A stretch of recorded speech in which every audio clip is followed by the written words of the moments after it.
은퇴를 준비하면서 가장 큰 재산이라 여겼던 것은 집이었다. 평생 일하며 갚아온 대출금과 함께 이제는 내 이름으로 된 아파트 한 채가 있다는 사실이 든든했고, 앞으로 생활비가 조금 부족해도 집이 있으니 버틸 수 있으리라 믿었다. 하지만 은퇴 후 현실은 그리 단순하지 않았다. 고정 수입이 줄어든 상황에서 재산의 대부분이 집에 묶여 있으니 현금 흐름이 막혀버렸고, 예상치 못한 지출이 닥칠 때마다 버틸 여력이 없었다. 집을 담보로 대출을 받자니 이자는 점점 오르고 집을 팔자니 살 곳이 마땅치 않았다. 그렇게 버티다 결국 몇 년 만에 재정이 무너진 사람들은 하나같이 같은 말을 했다. 집은 팔 수 없는 보험 같았지만 결국 현금이 없으면 집도 짐이 된다. 첫 번째 사례는 62세에 은퇴한 김모 씨 부부였다. 부부는 서울 변두리의 아파트를 10억 원에 보유하고 있었지만 은퇴 후 생활비와 자녀 결혼지원금, 의료비가 겹치며 매달 적자가 났다. 처음에는 전세를 놓고 지방으로 이주하는 다운사이징을 고민했으나 전세가가 급락하며 기대만큼의 현금을 마련하지 못했다. 그 사이 집값은 2년 만에 1억 가까이 떨어졌고, 대출이자를 갚기 위해 결국 집을 급매로 팔아야 했다. 남은 돈은 2억이 채 안 됐고 그중 절반은 다시 전세 보증금으로 들어갔다. 월세 수입 없이 예금이자에만 의존하는 생활은 오래 갈 수 없었고 3년 만에 노후 재정이 바닥났다. 두 번째 사례는 58세에 회사를 나온 박 씨였다. 그는 서울 중심부의 오래된 주상복합 아파트를 보유하고 있었고 내 집이 있으니 안정적이라 생각했다. 하지만 은퇴와 동시에 아파트 리모델링 분담금 8천만 원이 통보됐고 이를 마련하려다 보니 은퇴 자금이 크게 줄었다. 리모델링이 끝나면 집값이 오른다는 기대는 있었지만 공사 기간 동안 임시 거처 월세와 생활비가 겹쳐 자금 압박이 심해졌다. 결국 완공 후 집값이 조금 오르긴 했지만 이미 써버린 자금은 돌아오지 않았고 남은 돈으로는 장기적인 생활이 불가능했다. 자산은 부동산 형태로만 남아있지만 현금 흐름이 끊겨버린 전형적인 사례였다. 세 번째 사례는 65세의 정 씨였다. 그는 은퇴 전 오피스텔과 아파트를 보유하며 임대 수익과 함께 여유로운 노후를 꿈꿨다. 그러나 경기 침체로 임차인이 줄고 월세가 밀리기 시작하자 두 채의 부동산이 오히려 부담이 됐다. 유지관리비와 재산세, 공실 기간 동안의 손실이 쌓이면서 1년 만에 수입보다 지출이 많아졌다.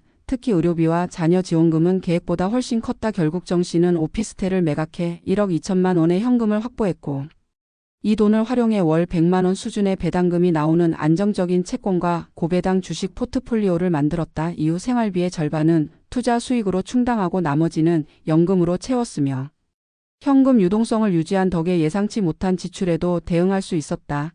이 세 가지 사례에서 공통적으로 드러나는 문제는 집값에 모든 것을 걸면 현금 흐름이 막힌다는 점이다. 집은 장기적으로 자산 가치를 지키는 수단이 될 수 있지만 생활비가 필요한 노후에는 자산이 아니라 부채처럼 느껴질 때가 많다. 특히 금리와 부동산 경기가 변동성이 큰 시기에는 집을 팔아도 원하는 가격을 받지 못하거나 세금과 거래 비용으로 생각보다 적은 돈만 남게 된다. 그렇다면 늦기 전에 바꿔야 할 전략은 무엇일까? 그것은 바로 1억 전략이다. 1억 전략이란 집을 팔거나 일부를 다운사이징해 현금 1억 원을 확보하고 이를 안정적인 현금 흐름을 만드는 데 쓰는 방법이다. 은퇴자에게 필요한 것은 단기적인 시세 차익이 아니라 매달 들어오는 생활비다. 이 1억을 정기예금, 채권, 배당주, 리츠 등으로 분산 투자하면 연 45%의 수익률만으로도 월 40만 원의 고정 수입이 생긴다. 여기에 국민연금이나 퇴직연금과 합치면 기본적인 생활비 구조를 안정적으로 유지할 수 있다. 무엇보다 현금 1억은 갑작스러운 의료비나 가족, 돌발 상황에 대응할 수 있는 비상안전망이 된다. 노후의 안정은 집값이 아니라 현금 흐름에서 나온다. 집은 언젠가 팔 수 있지만 생활비는 매일 필요하다. 지금은 부동산이 오르든 내리든 현금 자산을 만들어 두는 것이 생존 전략이다. 집 한 채만 믿고 은퇴한 사람들의 이야기는 경고다. 집이 든든한 버팀목이 되기 위해서는 그 일부를 현금으로 전환하고 그 현금을 꾸준한 소득원으로 만들어야 한다. 그것이 늦기 전에 실행해야 할 1억 전략의 핵심이다. 이 전략은 단순한 투자 방법이 아니라 노후를 지키는 심리적 안전망이며 매달의 생활을 유지하는 생존 도구다. 결국 은퇴 후의 삶을 결정하는 것은 집의 크기가 아니라 주머니 속 현금의 흐름이다.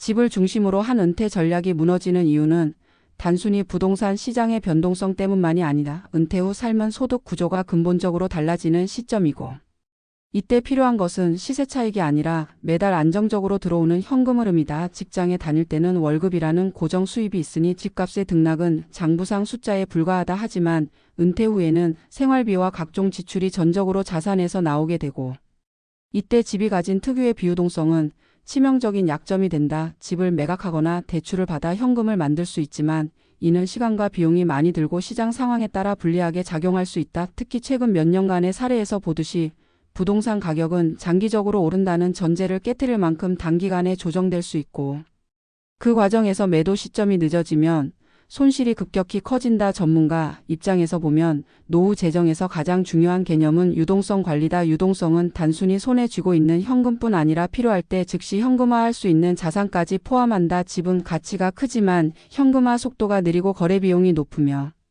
세금 부담이 크다. 그렇기 때문에 은퇴 전후의 자산 구조를 점검할 때는 반드시 부동산 비중과 현금성 자산 비중을 따로 계산해야 한다. 필자는 현장에서 자주 듣는 후회담이 집을 조금 일찍 팔아둘 거리라는 말이다.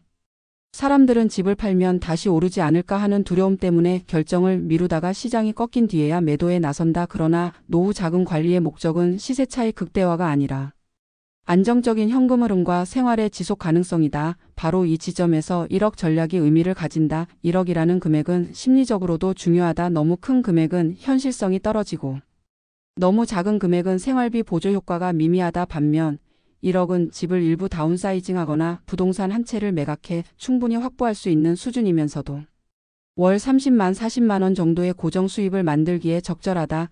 예를 들어 1억을 4% 수익률의 채권과 고배 당주, 리츠에 분산하면 세후로도 월 30만 원 이상의 현금 흐름이 나온다. 여기에 국민연금, 개인연금, 퇴직연금과 합치면 기본 생활비 구조가 안정된다. 중요한 점은 이 현금 흐름이 부동산 시세와 무관하게 매달 발생한다는 것이다. 이 구조를 만들면 부동산 시장이 침체되더라도 생활비에는 큰 영향을 받지 않는다. 또한 1억 전략은 단순히 금융상품에 투자하는 것을 넘어서 재무 심리 안정에도 기여한다. 은퇴자는 갑작스러운 의료비나 가족의 긴급 자금 요청에 대응할 수 있는 여유 자금이 있어야 한다. 대부분의 파산은 생활비 부족보다도 돌발 지출에 대한 대비 부족에서 시작된다. 집을 팔아 큰 목돈을 만들었다 해도 이를 한꺼번에 예금에 넣어두면 인플레이션에 취약하고 고위험 투자에 올인하면 변동성에 노출된다. 따라서 이 1억을 어떻게 나눌지, 어느 정도 비율을 안전자산과 배당 자산에 배분할지가 핵심이다. 예를 들어 1억 중 5천만 원은 원금 보장이 가능한 정기예금이나 국채에 두고 3천만 원은 고배 당주나 리츠, 2천만 원은 단기 유동성 자산으로 두면 안정성과 유동성을 동시에 확보할 수 있다. 여기에 생활비 일부를 절약하는 습관이 결합하면 이 구조는 장기적으로 매우 강력하다. 필자가 상담했던 한 은퇴자는 집을 매각해 1억 5천만 원을 확보한 뒤 1억은 금융상품에 투자하고 5천만 원은 비상금으로 예치했다. 그는 국민연금과 투자 수익으로 월 180만 원 정도를 만들었고 지출 구조를 단순화해 매달 50만 원 정도를 저축했다. 이 과정에서 집값 변동에 대한 불안이 사라졌고 생활비를 충당하는 과정이 스트레스가 아니라 안정감을 주는 루틴이 되었다. 결국 은퇴 재정의 본질은 집이 아니라 흐름이다. 현금 흐름이 안정적이면 집값이 오르든 내리든 생활은 흔들리지 않는다. 반대로 아무리 큰 집을 보유해도 매달 쓸 돈이 없으면